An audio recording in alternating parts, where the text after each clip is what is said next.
दोस्तों, एक कलेक्टर साहब अपनी सरकारी गाड़ी से एक कॉलोनी में जाते हैं जहां पर ज्यादातर अमीर लोग रहा करते थे। वहां पर जाने के बाद एक घर का दरवाजा खटखटाते हैं तो अंदर से एक लड़का दरवाजा खोलता है। फिर उनसे पूछने लगता है कि हाँ जी, कहिए, आपको किससे मिलना है।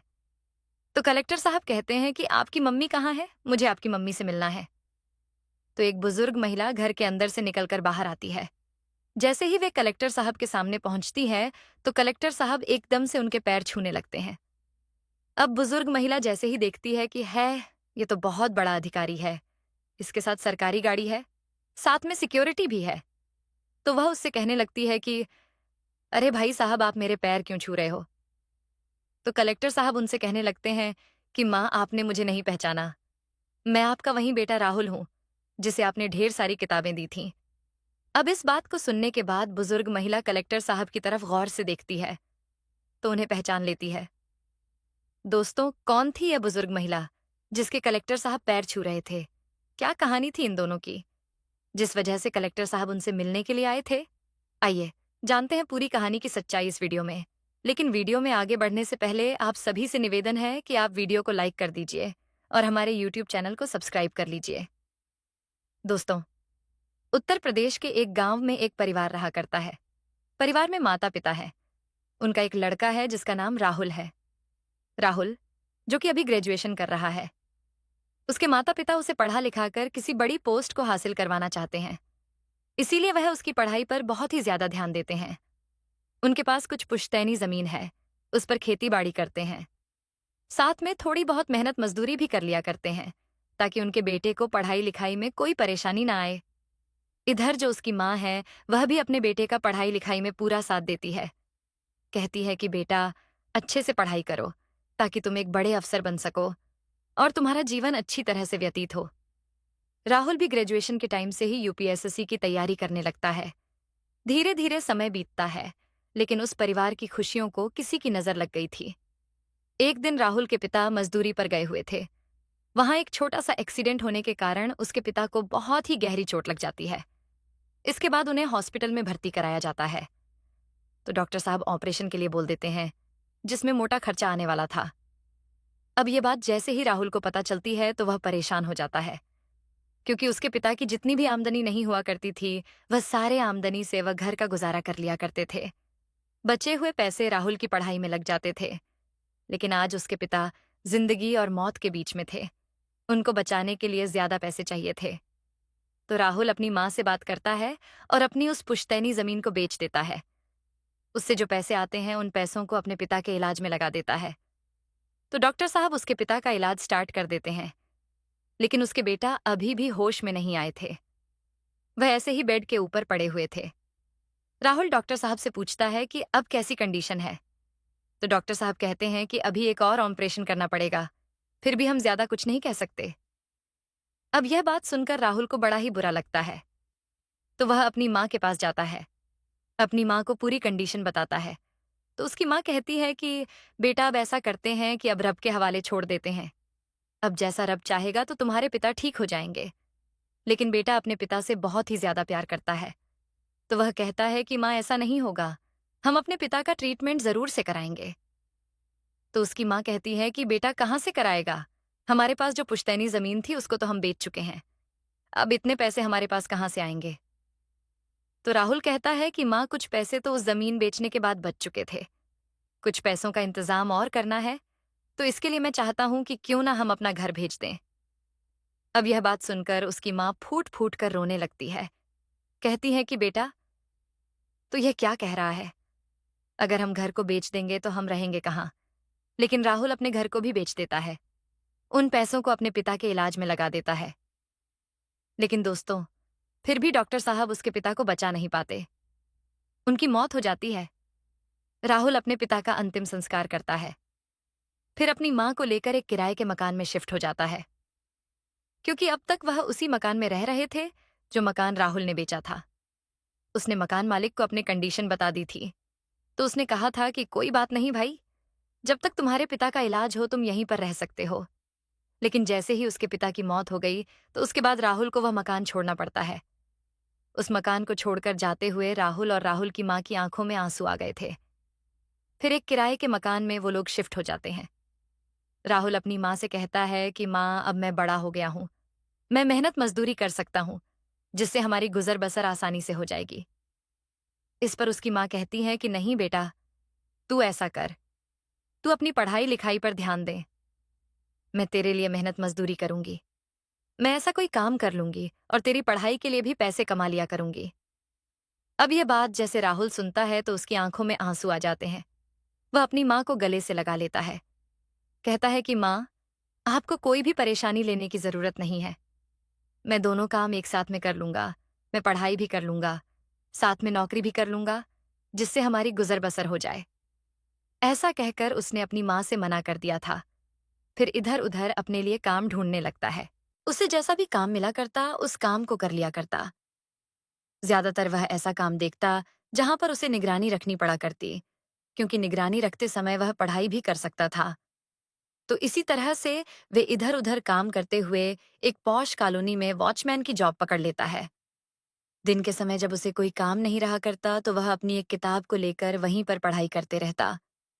अब बीते दिनों में उसकी ग्रेजुएशन कंप्लीट हो गई थी। उसने अच्छे नंबरों से अपनी ग्रेजुएशन को कंप्लीट किया था। जॉब से जो भी पैसे मिला करते उन पैसों को वह अपनी माँ को दे देता। वह वहां पर जॉब कर रहा था। जॉब करते हुए जो कॉलोनी के अंदर कुछ व्यक्ति होते, वह जैसे ही उसे पढ़ता हुआ देखते तो कोई तो उसे फटकार लगाने लगता है। कहता है कि अगर तो पढ़ाई करेगा तो यहाँ पर ध्यान कैसे रख पाएगा। तो कोई उसकी पूरी कहानी पूछता, फिर उसका मजाक उड़ाने लगता। लेकिन राहुल उन सभी बातों को सुनता रहता और अपने काम में व्यस्त रहता। एक दिन वहां से एक महिला गुजर रही थी, जिनकी उम्र लगभग 45 साल होगी। वह जैसे ही राहुल को पढ़ाई करते हुए देखती है तो उसकी तरफ जाने लगती है। राहुल उन्हें देखकर अपनी किताब पीछे की तरफ छुपा लेता है। उस महिला का नाम शालिनी था। शालिनी राहुल से कहती है कि तुम क्या छुपा रहे हो, मुझे दिखाओ, और तुम्हारे हाथ में क्या है। लेकिन राहुल उनसे मना करता है, कहता है कि मैडम, मेरे हाथ में कुछ भी नहीं है, मैं आपसे भला क्या छुपा सकता हूँ। इतनी ही देर में वह महिला उसके पास पहुंच गई। फिर उसका हाथ पकड़कर उस किताब को अपनी आंखों के सामने ले आती है। शालिनी उस किताब को देखती है तो वह भी पढ़ी लिखी थी। तो वह पढ़ लेती है कि यह किताब तो यूपीएसएससी की है। तो उससे पूछने लगती है कि तुम यूपीएसएससी करना चाहते हो। तो राहुल कहता है कि हाँ मैडम, मैं यूपीएसएससी क्लियर करना चाहता हूँ। तो शालिनी जी कहती हैं, ये तो बहुत बड़ी पढ़ाई होती है, क्योंकि मेरे बेटे ने भी इसको करने की कोशिश की थी, लेकिन वे इसे नहीं कर पाया। अब एक कंपनी में जॉब कर रहा है, लेकिन तुम इस तरह से वॉचमैन की जॉब करके यहाँ इस पढ़ाई को कैसे कर सकते हो। उसके बाद राहुल शालिनी से कहता है कि मैडम, मेरी बहुत परेशानी है, अगर मैं नौकरी नहीं करूंगा तो मेरे घर का खर्च नहीं हो पाएगा। तो शालिनी उससे पूछने लगती है कि कौन सी परेशानी है जो तुम्हें वॉचमैन की नौकरी करनी पड़ रही है। तो राहुल अपनी पूरी कहानी उस महिला को बताता है। उसकी कहानी सुनकर शालिनी को उस लड़के पर तरस आता है। वह कहती है कि बेटा, अगर तो ऐसा चाहता है तो मैं ऊपर वाले से दुआ करूंगी, तो इस मकसद में जरूर कामयाब हो। ऐसा कहकर वे वहां से चली जाती है। शालिनी जैसे ही अपने घर पहुंचती है तो उनका बेटा ड्यूटी पर जाने ही वाला था। वे उससे कहने लगती हैं कि बेटा, तुमने यूपीएसएससी की तैयारी की थी ना। तो वह कहता है कि हाँ, मैंने तैयारी की थी। तो वह कहती है, तुम्हारी किताबें कहाँ हैं, जो तुम काफी सारी किताबें खरीद कर लाए थे। बेटा कहता है कि माँ, मुझे नहीं पता वह कहाँ है, शायद स्टोर रूम में पड़ी होगी। ऐसा कहकर वह ऑफिस के लिए निकलने लगता है, लेकिन तभी उसकी माँ उसे रोकती है कि बेटा, तू ऐसा कर, उन सभी किताबों को मुझे लाकर दे दे, मैं उन्हें किसी को देना चाहती हूँ। तो उसका बेटा कहता है कि माँ, मुझे ऑफिस के लिए लेट हो रहा है, आप ऐसा करना बाद में ले लेना, मैं शाम को आकर निकाल कर रख दूंगा। लेकिन शालिनी अपने बेटे से जिद करने लगती है, कहती है कि अभी के अभी उन किताबों को लाकर मुझे दे दो। तो बेटा चिल्लाते हुए स्टोर रूम से उन सभी किताबों को ढूंढ कर ले आता है। फिर अपनी माँ से पूछने लगता है कि माँ, आप इन किताबों को किसे देना चाहती हो। तो शालीन बता देती है कि मैं इन्हें वॉचमैन को देना चाहती हूँ, वह यूपीएसएससी की तैयारी करता है। इस बात को सुनकर उनका बेटा हंसने लगता है, कहता है कि माँ, यूपीएसएससी क्लियर करना कोई बच्चों का खेल नहीं है। आपको पता होगा मैंने कितनी पढ़ाई की थी, लेकिन उसके बावजूद भी मैं यूपीएसएससी को क्लियर नहीं कर पाया। शालिनी अपने बेटे से कहती है कि कोई बात नहीं बेटा, वह भले ही इस पेस्ट को क्लियर न कर पाए, लेकिन उसके अंदर की हिम्मत तो देखो। वह वॉचमैन का काम करते हुए अपनी पढ़ाई पर ध्यान दे रहा है। बेटा कहता है कि ठीक है माँ, जैसा तुम्हें अच्छा लगे वैसा कर लेना, मैं ड्यूटी के लिए लेट हो रहा हूँ। इतना कहकर उनका बेटा वहां से चला गया और शालिनी उस थैले को जैसे तैसे लेकर उस सिक्योरिटी गार्ड के पास पहुंच जाती है। जैसे ही सिक्योरिटी गार्ड राहुल उसे देखता है तो कहने लगता है कि मैडम इसके अंदर क्या है। तो वह कहती है कि इसमें कुछ किताबें हैं, मैंने सोचा शायद तुम्हारे काम आ जाएंगी। मेरे बेटे के लिए तो यह रद्दी है, हो सकता है तुम इसे पढ़ लिख कर कुछ अच्छा कर पाओ। राहुल उस थैले को खोलता है। उसके अंदर की किताबें देखकर उसकी आंखों में आंसू आ जाते हैं। उसकी आंखों में आंसू को देखकर शालिनी मैडम उससे पूछने लगती है कि बेटा तुम्हारी आंखों में आंसू किस बात के हैं। तो वह कहता है कि मैं जो किताबें आपने मुझे दी हैं, इन किताबों को मैं काफी दिनों से खरीदने की सोच रहा था, लेकिन परिवार की आर्थिक स्थिति की वजह से मैं खरीद नहीं पाया। शालिनी मैडम उससे कहती है कि बेटा तुम मन लगाकर पढ़ाई करो, हमारी तरफ से तुम्हें कोई भी मदद चाहिए तो तुम मुझे बेझिझक बता सकते हो। ऐसा कहकर शालिनी मैडम वहां से चली जाती है। राहुल उन किताबों को अपने पास रख लेता है। वह बहुत ही खुश था। अब वह उन किताबों को पढ़कर अपनी तैयारी करने लगता है। शालिनी मैडम भी बार बार उसके पास आया करती थी। उसकी छोटी मोटी चीजों के लिए उससे पूछा करती थी, जैसे कभी चाय के लिए तो कभी खाने के लिए, क्योंकि उन्हें पता था कि पढ़ाई लिखाई कितना महत्व रखती है। अगर यह पढ़ लिख कर कामयाब हो गया तो इसका जीवन सफल हो जाएगा। कई बार उन्होंने उसे कुछ पैसों की भी मदद दी थी। वे कहती हैं कि बेटा कोई बात नहीं, जब तुम्हारे पास पैसे होंगे तो मुझे लौटा देना। क्योंकि शालिनी मैडम के पति एक सरकारी नौकरी में थे, उनकी मौत के बाद पेंशन अकाउंट में आया करती थी, तो इसी वजह से शालिनी मैडम पेंशन के पैसों में से उसको आर्थिक मदद भी दे देती थी। उसे पढ़ने लिखने के लिए प्रोत्साहित करती है। धीरे धीरे समय बीता और यूपीएसएससी का टेस्ट आ जाता है। राहुल सभी टेस्ट में क्लियर पास हो जाता है और कलेक्टर बन जाता है। इसके बाद राहुल ट्रेनिंग करने के लिए चला जाता है। वहां से अपनी वॉचमैन की जॉब को छोड़ देता है। शालिनी जी जैसे ही देखती है कि राहुल तो यहाँ से चला गया है, तो वह सोचती है कि हो सकता है उसे कहीं और काम मिल गया हो। ऐसा सोचकर वह अपने घर के अंदर आराम से जीवन बिताने लगती है। लेकिन राहुल अपनी ट्रेनिंग कर रहा था। ट्रेनिंग के दौरान उसे जो भी वेतन मिला करता, उसे अपनी माँ के पास भेज दिया करता था कि उसकी माँ उन पैसों से अपने जीवनचर्या को चला सके। कुछ समय बाद उसके ट्रेनिंग कंप्लीट होती है तो उसकी पोस्टिंग एक शहर में हो जाती है। पोस्टिंग के पहले दिन ही राहुल अपने साथ अपनी गाड़ी को लेता है और सीधा उस पॉश कॉलोनी में पहुंच जाता है जहां शालिनी मैडम रह रही थी, जिन्होंने उसे आर्थिक मदद दी थी। अब जैसे ही कलेक्टर साहब की गाड़ी उस कल्याणी में घुसती है, तो वहां पर जो सिक्योरिटी गार्ड था, जो अब राहुल की जगह पर था, वे सैल्यूट मारते हुए गेट को खोलता है। अब राहुल वहां से सीधा शालिनी मैडम के घर पहुंच जाता। घर का दरवाजा खटखटाता है। जैसे ही कलेक्टर साहब ने दरवाजा खटखटाया तो अंदर से शालिनी मैडम का बेटा बाहर निकलता है। देखता है कि घर के दरवाजे पर एक सरकारी गाड़ी खड़ी हुई है और सामने जो व्यक्ति है वह कोई बड़ा अधिकारी लगता है। तो वह कहता है कि हाँ साहब, बताइए, आपको किससे मिलना है। तो कलेक्टर साहब कहते हैं कि आपकी माँ कहाँ है, हमें आपकी माँ से मिलना है। शालिनी मैडम का बेटा अपनी माँ को आवाज लगाता है, तो उसकी माँ घर के अंदर से धीरे धीरे बाहर की तरफ आने लगती है। और जैसे ही वह बाहर आकर खड़ी हो आती है तो राहुल को देखकर वह बिल्कुल भी उसे पहचान नहीं पाती। तो वह कहती हैं कि हाँ कहिए साहब, आपको क्या काम है मुझसे। इसके बाद कलेक्टर साहब शालिनी जी के पैर पकड़ लेते हैं। इस बात की खबर चारों तरफ फैल गई कि कॉलोनी के अंदर कोई कलेक्टर आया है, तो सभी लोग वहां पर इकट्ठा हो गए थे। उनमें से वे लोग भी थे जो कभी राहुल का मजाक बनाया करते थे। कहा करते थे कि तू जैसा फटीचर अगर यूपीएससी क्लियर कर लेगा तो हम लोग किस लिए हैं। शालिनी जी देखती है कि एक बहुत बड़ा अधिकारी मेरे पैरों को पकड़ रहा है, तो वह थोड़ी सी पीछे हो जाती है। कहने लगती है कि अरे भाई, कौन हो तुम, इस तरह से मेरे पैर क्यों छू रहे हो। फिर कलेक्टर साहब उन्हें अपना परिचय देते हैं। कहते हैं कि मैडम आपने मुझे नहीं पहचाना, मैं आपका वही बेटा राहुल हूं जो यहाँ पर वॉचमैन की नौकरी किया करता था। आपको याद होगा आपने मुझे बहुत सारी किताबें दी थीं, उन्हीं किताबों की वजह से मेरी किस्मत बदल गई है।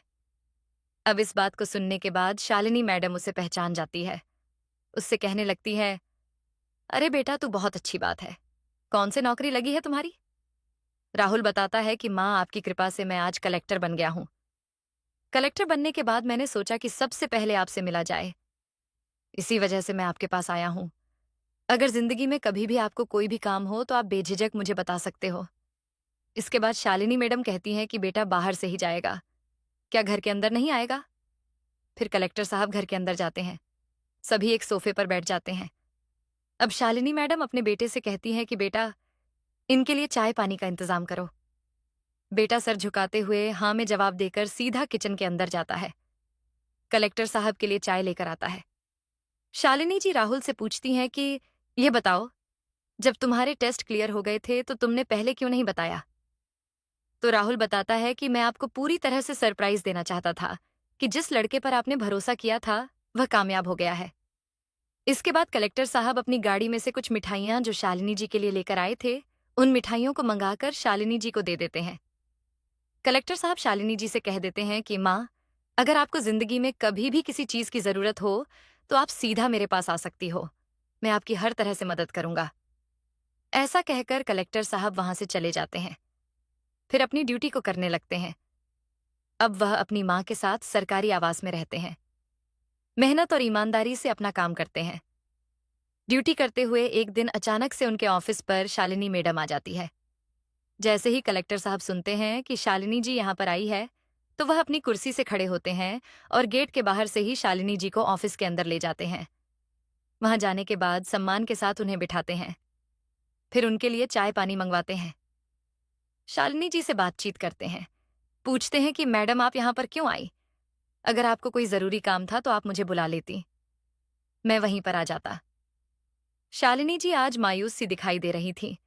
कहने लगती है कि बेटा, काम ही कुछ इतना जरूरी था कि मुझे खुद ही तुम्हारे पास आना पड़ा। वह पूछने लगते हैं कि मैडम, क्या दिक्कत है? आप मुझे बेझिझक होकर बता सकती हो। वैसे भी आपके बहुत एहसान है मुझ पर।